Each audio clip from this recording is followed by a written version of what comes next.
Qala Imam Ibn Athaillah As-Sakandari rahimallahu taala nafa'ana Allahu bihi wa bi ulumihi wa bi ulumi masyaikhihi fi daraini amin. Al-Hikmah, hikmah yang ke-60 167. Ilal masyiati yastanidu kullu syai'in. Ilal masyiati yastanidu kullu syai'in wa la tastanidu hiya ila syai'in. Di situ ada masyiatullah.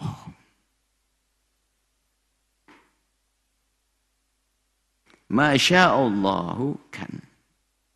Wa ma lam yasha' lam yakun. Kalau Allah menghendaki pasti terjadi. Jika Allah tidak menghendaki enggak akan terjadi. Jadi semua terjadi karena Allah, karena masyiat Allah. Karena kehendak Allah. Sebagian mengatakan masyiah adalah juga iradah. Di sini Ibn Athaillah As-Sakandari ingin membahas masalah tasawuf sebetulnya. Akan tapi pembahasan tasawuf di sini justru adalah ini permasalahan yang luar biasa penting di dalam urusan akidah.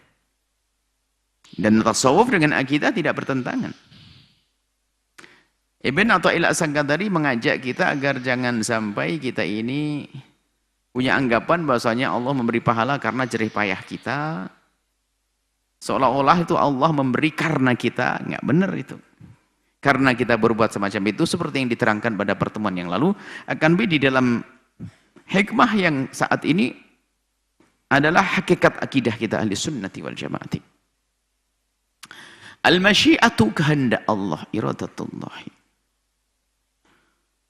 Kemudian di situ ada masyiatul ibadi, kehendaknya seorang, kehendaknya makhluk.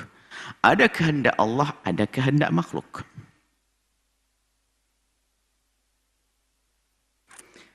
Kaidahnya itu begini. Makhluk ini tidak akan berkehendak kecuali Allah menghendakinya berkehendak. Makhluk ini tidak akan berkehendak jika Allah tidak menghendakinya berkehendak. Maka jelas di sini bahwa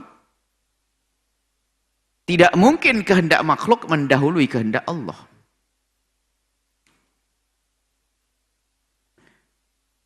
Maka sungguh aneh jika ada yang mengatakan seperti dalam hikmah muqaddimah, Allah melakukan itu karena ini. Jadi Allah menghendaki dia karena dia telah menghendaki lebih dulu. Enggak. Aku ingin baik lalu Allah menghendakiku baik. Lah, kok kehendakku lebih dulu dari kehendak Allah? Nah ini salah. Kehendak Allah mendahului kehendak kita. Jangan katakan kehendak kita mendahului kehendak Allah. Jadi maknanya seperti itu. Jadi ila masyiati yastanidu kullu syai'.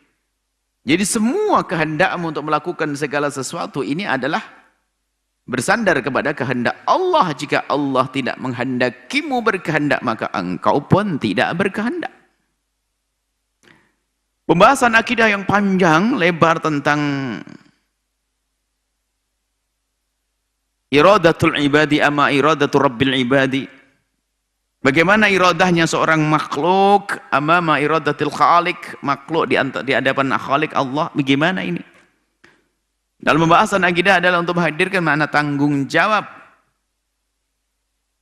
Sebab di sana ada dua kutub ekstrim, Jabariyah dan Qadariyah. Jabariyah mengatakan kita ini adalah tidak punya kehendak, kehendak kita adalah dari Allah, semuanya Allah. Kita tuh keris seperti bulu yang terombang-ambing oleh hembusan angin, kita tidak punya kehendak sama sekali. Ini Jabariyah.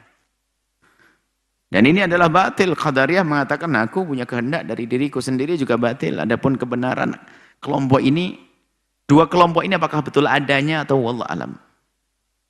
Akan tapi muncul juga keyakinan-keyakinan semacam ini biarpun tidak mengatasnamakan Jabariyah, tidak mengatasnamakan Qadariyah.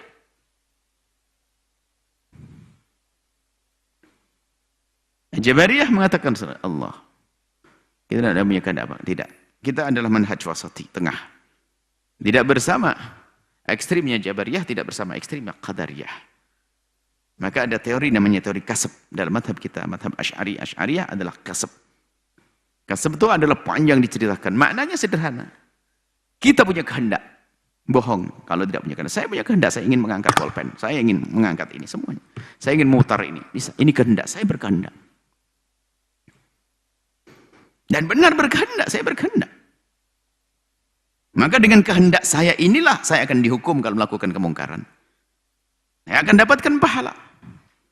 Makanya jika saat kehendak ini tidak ada, tidak dihukum. Ada orang tidur tiba-tiba berjalan nginjek orang mati, nggak dosa dia, dia tidur, nggak berkehendak. Jadi seorang hamba akan dihukum karena kehendaknya, dan ini tidak bisa ada yang mungkir, tidak ada yang mungkiri dalam hal ini.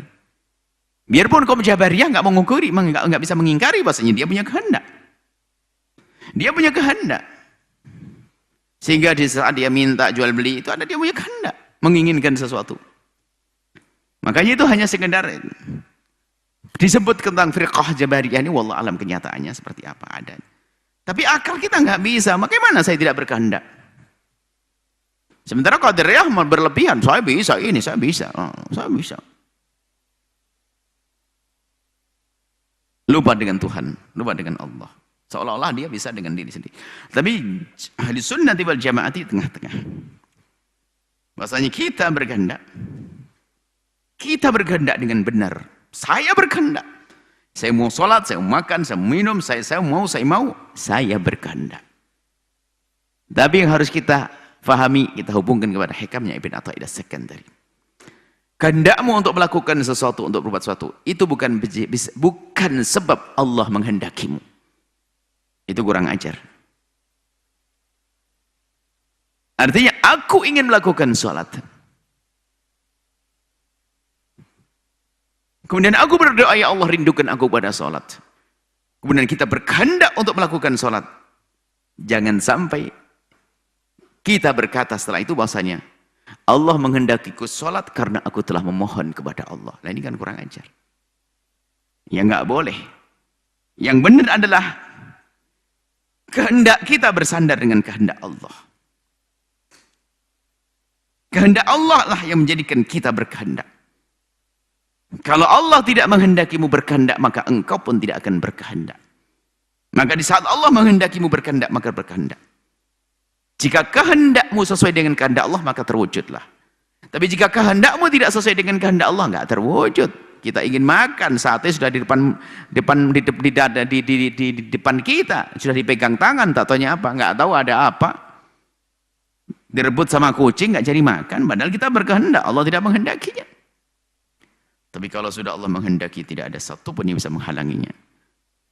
Jadi semua yang terjadi ini adalah Allah kehendaki. Di samping Allah berkehendak, bukan di samping. Dan Allah menghendaki kita berkehendak, maka kita berkehendak melakukan itu. Maka sholat karena kita berkehendak, maka kita mendapatkan pahala sholat. Seperti itu. Jadi, kehendak kitalah yang menghadirkan asya.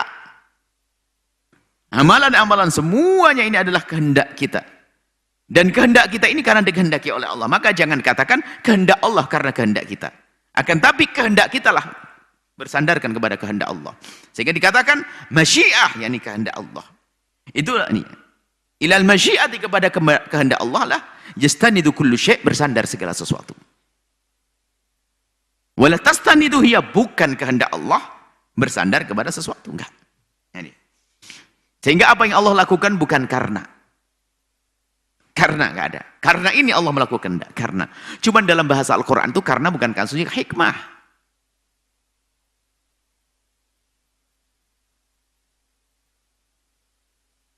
Ada lam lit ta'lil, bukan ta'lil sesungguhnya, karena pekerjaan Allah tidak mu'allal. Tidak boleh kita katakan bersebab, enggak ada.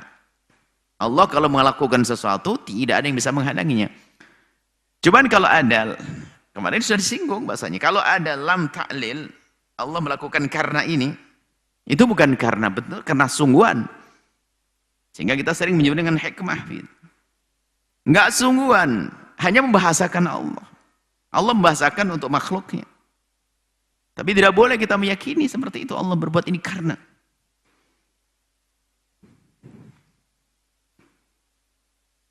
Ud'uni astajib lakum. Allah sudah berjanji. Maka jangan lalu berkatakan karena aku berdoa maka Allah, sebab doaku lah maka Allah memberiku. Enggak. Allah menjadikan kita berdoa pun sudah tahu dan sudah mendahului daripada doa kita. Nah di sini ilal masyiati yastanidu kullu syai'. Kepada masyiatullah itulah bersandar segala sesuatu yang terjadi di semesta ini. Enggak akan ada daun jatuh kecuali dikehendaki oleh Allah. Enggak ada satu bulu tumbuh di badan kita kecuali dikehendaki oleh Allah. Tidak ada debu yang terbang satupun kecuali dikehendaki oleh Allah. Jadi semua yang terjadi di semesta ini adalah bersandar kepada masyiatullah. Jangan katakan masyiatullah bersandar. Jangan sampai ada yang berkata, karena ini Allah berbuat begitu kepadaku. Karena amalku aku masuk surga. Jangan katakan itu. La yudkhila ahadakum ahad. La yudkhila ahadakumul jannata. Amaluhu. Tidak akan masukkan kepada surga amalmu. Ini ada yang salah paham lalu tidak beramal. Oh bukan. Tapi Allah sudah bisa berjanji kalau orang beramal baik akan dimasuk surga. Itu janji Allah. Tapi nggak boleh kita mengatakan aku masuk surga karena amalku. Tapi dengan amal inilah tanda kalau kita ahli surga kemarin muhsinin. Tanda orang ahli surga ya dia senang dengan amal. Biarpun kita tidak boleh mengatakan dengan amalku aku masuk surga. Ini seolah-olah kayak jual beli dengan Allah. Ya Allah aku sudah berbuat begini, mana surgaku? Sudah dibahas pada pertemuan yang lalu. Ini penekanan saat ini adalah masalah masyiatuna amam masyiatillah. Kehendak kita, kemauan kita di hadapan kehendak Allah Subhanahu wa taala yang harus kita yakini bahwasanya kehendak makhluk semuanya ini adalah karena kehendak Allah Subhanahu wa taala. Jadi jangan katakan Allah menghendaki sesuatu karena kita telah membuat sebabnya sehingga Allah berkehendak. Mungkin secara bahasa bahwasanya karena dia baik maka Allah, sehingga Allah kasih. Kemudian Allah kasih itu adalah dalam bahasa, bukan hakikat. Sementara Allah mau mengasihi sudah tahu dari zaman azali, bahkan mengasihi. Jadi ini semakin kesini Imam Ibn Athaillah semakin meningkatkan adab kita. Jadi adab tasawuf, adab berakhlak sampai sekarang masalah akidah. Sehingga tuntas setelah itu. Masyiatullah adalah bersandar kepada masyiatullah segala sesuatu. Artinya tidak akan terjadi apapun kecuali dengan kehendak Allah Subhanahu wa ta'ala. Nah ini ada pembahasan masalah qada qadar ya, ini penting sekali juga. Ini ada hubungannya dengan pembahasan qada qadar ya. Kalau qada adalah pengetahuan Allah terhadap apa yang terjadi, kalau qadar adalah apa yang Allah wujudkan, Allah berlakukan sesuai dengan qada Allah. Jadi qada Allah, Allah di dalam qada Allah. Qada Allah adalah fi ilmillah. Di dalam pengetahuan Allah, Allah akan menjadikan kalian adalah ini para santri atau anda semuanya akan menjadi orang yang benar bahagia di tahun 1400 berapa 5 tahun yang akan datang deh. Jangan jauh-jauh kelamaan, tahun depan dengan segala karunia. Nah, ini adalah sudah fi ilmillahi.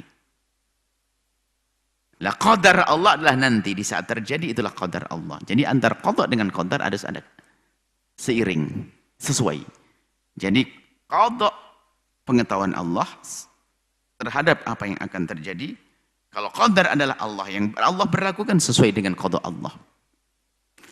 Sehingga semua yang terjadi ini pasti sesuai dengan qada dan qadar Allah.